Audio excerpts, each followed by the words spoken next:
Healthy Eating for Gestational Diabetes.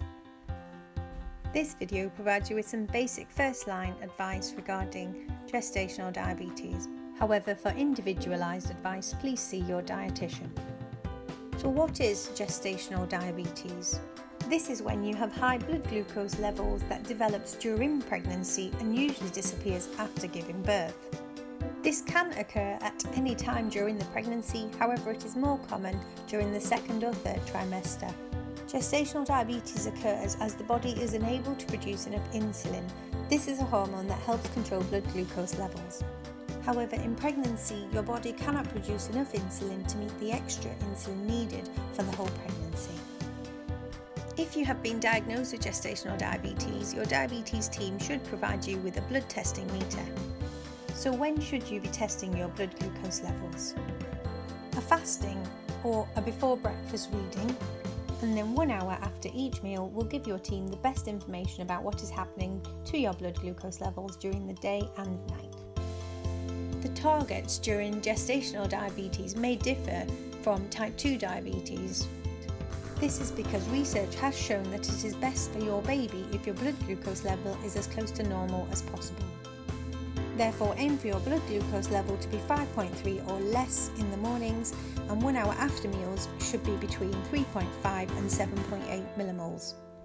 Your blood glucose levels tend to be highest 1 hour after meals, therefore by testing them, this allows us to see what is happening to your blood glucose levels, and to therefore suggest any changes that might be needed if your blood glucose levels are above target.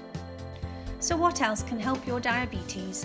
One thing that can be really helpful is exercise. By trying to exercise every day, this can help improve your blood glucose levels. The government recommends at least 30 minutes of activity every day. This can be split up between 10 minutes 3 times a day, or it can be split up into 5 minutes 6 times a day. Any exercise, minimal amounts does count towards this, and particularly after eating meals, this can be the most helpful to help you keep your blood glucose within the normal range. So which foods do you need to particularly think about to manage your blood glucose levels in the healthy range? Carbohydrates will cause your blood glucose levels to increase, particularly if larger portions are eaten. Carbohydrates are found in starchy foods such as bread, pasta, potatoes or rice. They are also found in sugary food and drinks such as cakes and biscuits or fizzy drinks. Additionally, they are found in fruit and fruit juices, as well as milk and yogurts. All carbohydrates, no matter what type it is broken down into glucose in the body. Insulin is a hormone that is needed by the body to break down the glucose for energy. However, as discussed at the start of the video, during gestational diabetes it can be difficult for the body to make enough insulin throughout the whole of the pregnancy. So there are quite a few changes you can make to your diet throughout the pregnancy, such as reducing your carbohydrate intake to healthy or smaller portions, which will help reduce the need for your body to produce large amounts of insulin. This could delay the need for you to start medications or in some cases, insulin. One of the most important changes you can make is cutting out sugary food and drinks. Unfortunately, sugary food and drinks quickly raise your blood glucose levels, making it very difficult for you to achieve the targets needed after 1 hour. This includes sugar in any form, for example table sugar, honey, syrup, jam. You are better to replace these with things such as sweeteners like Canderel or Splenda or any other supermarket own brand. Avoiding any full sugar drinks such as Coca-Cola, lemonade, Lucozade or any other form of energy drinks. In addition, fruit juices can contain high amounts of sugar as they no longer contain the fibre. You are better to swap these to things such as diet or zero sugar versions of those drinks, water or no added sugar cordial versions or squash. Finally, avoid any sort of sugary sweets or jelly sweets. Additionally, avoiding large portions of cakes, chocolates and biscuits or puddings are helpful to helping control your blood glucose levels. If you would still like to enjoy something sweet but does not have an impact on your blood sugar level, try to have diet or Greek style yogurt or fresh fruit or sugar-free jelly or tinned fruit in juice. Or in summer, you could try making your own homemade ice lollies where you can freeze diet drinks in the freezer using ice molds. So what are smaller or healthy sizes of starchy carbohydrates? Starchy carbohydrates are important for steady energy throughout the day. Try to spread these out evenly in the day. For example, if you have 3 meals a day, aim to have 1 portion at each meal. Or if you do not have regular meals, try to have 2 to 4 snacks, but with a smaller portion at each snack.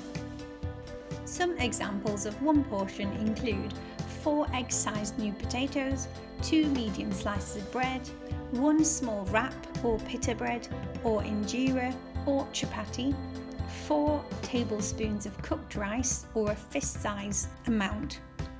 Again, for pasta, 4 tablespoons or a fist-sized amount of cooked pasta.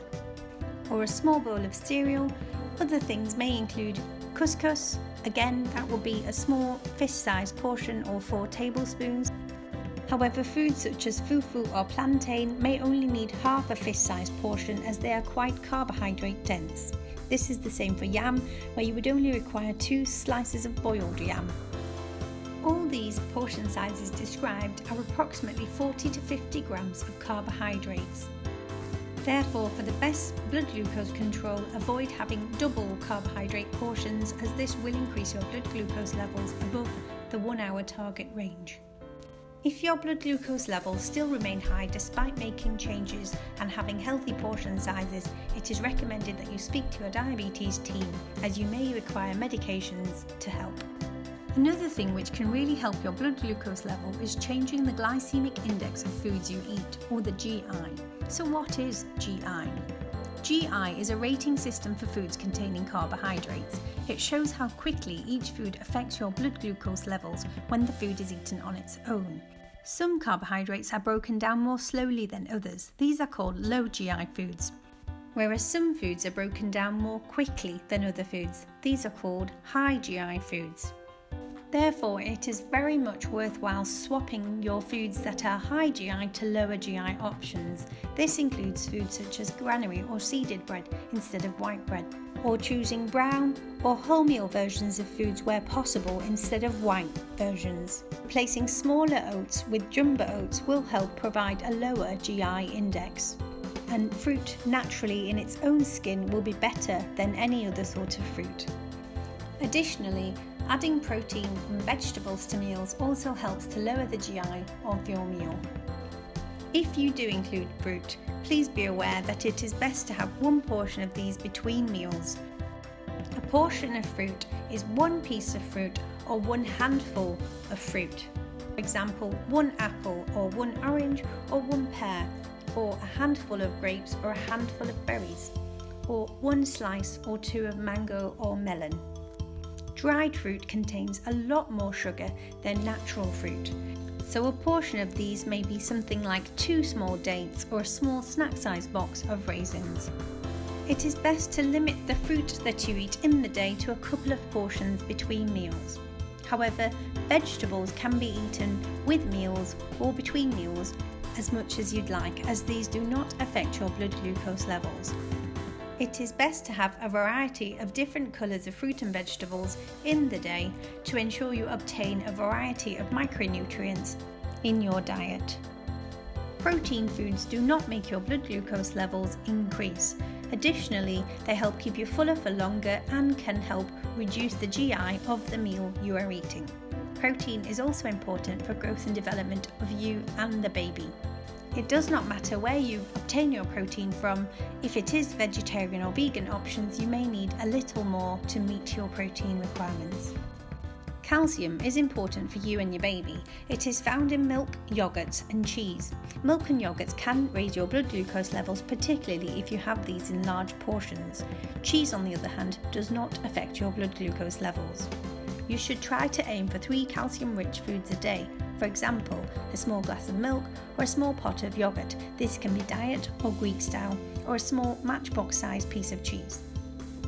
So you may be thinking, how do I include all this advice into my diet? Here are some breakfast ideas for you that are low GI. For example, 2 slices of seeded bread with eggs or peanuts or butter or cheese. Some Greek style yogurt with berries, or a sausage sandwich on seeded bread, or some butter croissant with ham and cheese. Sadly, cereal tends to not be low GI during pregnancy due to the hormones that are available in the mornings that can cause your blood glucose levels to rise quickly.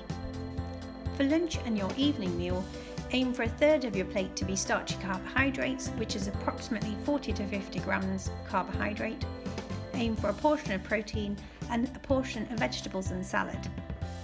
Between meals, if you get hungry, it is best to try and have things that are low GI or do not contain carbohydrates and therefore will not affect your blood glucose levels. Some things to try are things like hummus, a handful of nuts, some salad or vegetables, a piece of fruit, some diet yogurt or a glass of milk, or 1 to 2 small crisp breads or oat cakes.